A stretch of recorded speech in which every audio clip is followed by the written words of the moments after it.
LeBron doing a woe is me, look at what I did. Nobody thought, dude, you were the rave. You were Sports Illustrated. You were the kid, the chosen one on your back. Chris, like, this is revisionist history. What's up, world? Welcome back to Charge the Game podcast. I'll be your host here, Chuck. And in this moment, we're going to get into LeBron James, as we recently saw. And you guys may have seen the video that I posted about LeBron James, 40,000 points, eclipsing his previous scoring title, and all the accolades that come with that. And we all know that this is a very, very impressive. However, there is more that LeBron had to say on this, and people are reacting to LeBron James, pretty much being a diva and saying, how everybody wanted him to fail. The only thing is, there's a caveat to that, because honestly, man, I don't think no one really wanted LeBron James to fail. And Chris Broussard and Rob Parker, they did a really good job of breaking down just how wrong LeBron James was. And I will play the video throughout this reaction. But let's hear from the top, where Chris Broussard started to get into, LeBron James saying that, everybody wanted him to fail, and that just wasn't the case. Rob, LeBron made some interesting comments after he broke the record, and here's one of them. To be quite honest with you, everybody wanted to see me fail when I got to the league. Everybody was just like, it's no way he's going to be able to exceed, the expectations that's put upon him. I don't agree with the notion that everybody wanted LeBron to fail. I felt like people were excited about this great prodigy coming out of high school, and that they wanted to see, can he be another Michael Jordan? Just to piggyback off Chris Broussard right there, I totally agree with Chris Broussard, because when LeBron James came into the league, man, he was a fan favorite. Even I was head over heels about LeBron James. You guys know I told you I used to be a huge LeBron James fan, and now I get so much hate just because I'm no longer a LeBron James fan as much. Not saying that I'm not a fan of the person. I'm just not as big of a fan of LeBron James as I used to be. I have my reasons, but LeBron James, man, like, I'm telling you guys, like, there was so much love given to this guy, this kid. At the time, he did the unthinkable, getting drafted out of high school. And you don't really find too many adults that hate on, like, kids. Like, think of all the NBA prospects now, all the NBA kids that enter the draft. No one really is hating on these kids. You don't really start to develop a sour emotion or feeling towards a player until you see them play and how they carry themselves in the league, whether it's load management, Ben Simmons, not wanting to play, overweight Zion Williamson. Once you see a prospect pan out in the league, that's when you typically start to shift, right? And Rob Parker is going to elaborate on that more. But as far as LeBron James saying everybody wanted him to fail, maybe in your neighborhood, I guess, you know what I mean? Especially because you got to think about how social media was back in the day. There was like articles, newspaper. You still had to hook up the internet using a landline or like a hard line to plug into the wall. You didn't see all these reports. You didn't have YouTubers like myself. You didn't have none of this to spread the wildfire. But instead, you just had so much love and support. And that's what helped LeBron James propel in his career and take off, because he did live up to those expectations. I never heard of that until, obviously, the Miami situation, but I digress. Those witness commercials, Dr. J, I think he was in a commercial with him. You had the four LeBrons, in that whole thing he did early in his career. Like, I don't know, Rob. I felt like people generally were pulling for LeBron. And just listing off all these commercials, I even forgot about those commercials, man. You guys remember the LeBron James commercials, the Kobe Bryant commercials, the Sprite commercials, man. Drake, literally the biography, the Drake song. Like, LeBron James had the superstar starter package like no other. Like, literally, like, we forget all the years of LeBron James in his prime, man. Like, this dude was on top of the world. And for the most part, he still is. So him saying that everybody wanted him to fail, it had to be maybe people close to him, because it seemed like to me, and I think that most of the world can attest to this, it seemed like to me everybody wanted LeBron James to win. Maybe not Kevin Garnett and Paul Pierce or the Detroit Pistons at the time when they were really going at each other. But other than that, man, that's just competition. You know what I mean? Like, I think that LeBron James had all the support in the world until he became political. He's kind of annoying with his passive aggressive style, letting the media drag his teammates, obviously flopping all over the place, like whining to the referees, the decision to Miami, like all that adds up, man. The power movement, the power player movement, whatever you call it, like all that stuff adds up, man. You know, hopping from team to team whenever you feel like it, destroying franchises just to get your way and then leave them with nothing, leave them in shambles. Man, that stuff weighs on people, and that will make anybody sour towards you, LeBron James. So that's how I seen it pan out. I don't know how everybody else can view it, but drop your thoughts in the comment section, man, because I really want to know who agrees with LeBron James on everybody hating him. Maybe everybody preferred Kobe. That's preference, but that's not wanting you to fail. It's just maybe you're not the guy. I just think that's LeBron doing a woe is me, look at what I did. Nobody thought, dude, you were the rave. You were Sports Illustrated. You were the kid, the chosen one on your back. All, Chris, like, this is revisionist history. I love Rob Parker, man, because he's a lot like myself, where he just kind of tells it like it is.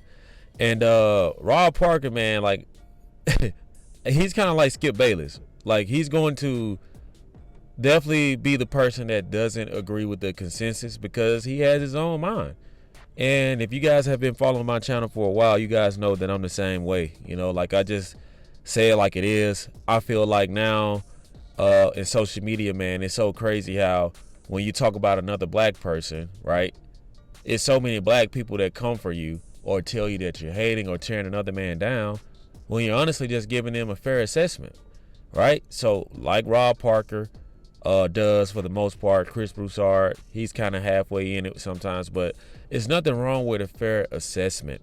And I think that we get it misconstrued because we feel like, oh, we're black, we're supposed to, do this with this one person. This is one person. You guys ain't even doing it in your community, your neighborhood. We around here harming each other and hurting each other, but God forbid somebody say something about LeBron James, then everybody wants to say, oh, you're being negative, you're hating, you're tearing another man down. What about your uncles that's in jail or everybody else that's probably doing bad or not in the best position and really need the support that you are giving a grown man with billions of dollars and is a superstar, who would literally not spit on you if he saw you inflamed, engulfed in flames? So miss me with all that. Nobody is above judgment. Nobody's above the influence. You know what I mean? Like, it's nothing wrong with that. And that's why I enjoy reacting to videos like this, because it's just a raw assessment. It's a raw opinion. And like Rob Parker said, like, dude, you literally told the whole world that you were the GOAT. You literally crowned yourself as the GOAT. Got the chosen one tattooed on your back. You have been on Slam magazine at 17, 18 years old. Like, dude, everybody was rooting for you. That's very impressive. You changed the whole NBA. Literally, for good or for bad. Nobody wanted to see you fail until, I would have to say, I don't even want to see you fail. I just don't prefer your style of play. Or, like, I'll give LeBron James that, he can galvanize a troop and do certain things his way, but it will, like John Stockton came out and said, it would drive him crazy to be a teammate of LeBron James just because of all the scrutiny and everything that comes with it. And these are Hall of Famers coming out talking like this, right? So these are people who know the game, played the game when it was far more physical. And we crown LeBron James for a soft league. Like, this league is soft. And everything that LeBron James does is like, you got to look at the competition, man, and how the competition was for the older generation versus the newer generation. That's all I'm gonna say. Keep going. People turned on LeBron was when he went to Miami and formed the super team. That was when he became the evil empire, and people, were like, oh, what is this? That's when it changed. There weren't people pulling against him. When they went to the finals that year, they beat the Pistons, and the Spurs. It was incredible. It was incredible. Nobody expected that. I disagree with that. I don't really believe that there were people openly rooting and hoping that he didn't. That was so early on. I don't remember that. With you. And like he said, man, they covered LeBron James. Rob Parker, Chris Broussard, they covered LeBron James in those early days. When I tell you, you couldn't find a kid in the neighborhood who didn't want to be LeBron James, who didn't want to have his jersey, who didn't want to just be a fan. So when LeBron James is saying everybody wanted him to fail, you got to think about Rob Parker is from Detroit, the Detroit Pistons, and he's literally saying that, look, when he beat the Pistons, nobody expected that. It was amazing. It was awesome. And it's good for the league. You know what I'm saying? Here this guy took down Goliath. You know what I'm saying? This one man did this. And everybody was rocking with LeBron James until when, like I said in the opening monologue, when LeBron James started to become more of him, I guess, a diva, or become more of I want my way, this way, trade me to this team, the decision. You know what I'm saying? That's when everybody was like, oh, no, man, because old school minded players, if you grew up in a generation like the 80s and 90s, like I will forever say, look, your squad was your squad. No matter how many times y'all lost, y'all will go compete with one another every day until you guys got it right, or until you eventually broke through and won. That was much more respected than teaming up like Kevin Durant did with the Warriors, like LeBron did with Dwayne Wade. It just it's just still very uneasy in my opinion. It has become a norm in this league because of LeBron James and the player power movement. And a lot of people are blaming the current state of the NBA. They're placing that blame on LeBron James. You got to think about the politics of it. Jordan is loved universally, like everywhere, internationally as well, because he didn't play when social media was as big as it is now. I'm quite sure several things probably would have leaked. I'm quite sure we probably may have had a certain feeling or taste in our mouth towards Jordan. Even some of the things he did pre-social media, like especially the comment he made about the shoes. But guess what? Because Michael Jordan wasn't into all that, he just played ball like most of the old greats did. He's far more beloved than LeBron James, right? LeBron James tweets a lot, talks a lot. It's me. It seems like attention. And that's just the time we live in, you know what I mean? And that stuff gets annoying. And most people who like to watch basketball players play basketball and just basketball, I get it. Most players want different platforms. But if you're old school minded like myself, we just appreciate the simple things. So saying that to say, LeBron James, nobody ever wanted you to fail, brother. You know what I'm saying? Is it fun watching LeBron James lose? Yeah. Is it fun watching him get mad at his teammates for not defending, the opposing player that LeBron James is supposed to defend? Yes. Is it fun watching LeBron James get mad at his teammates when they're getting their ass whooped and threes are raining down everywhere and there's nothing they can do? That is fun to me.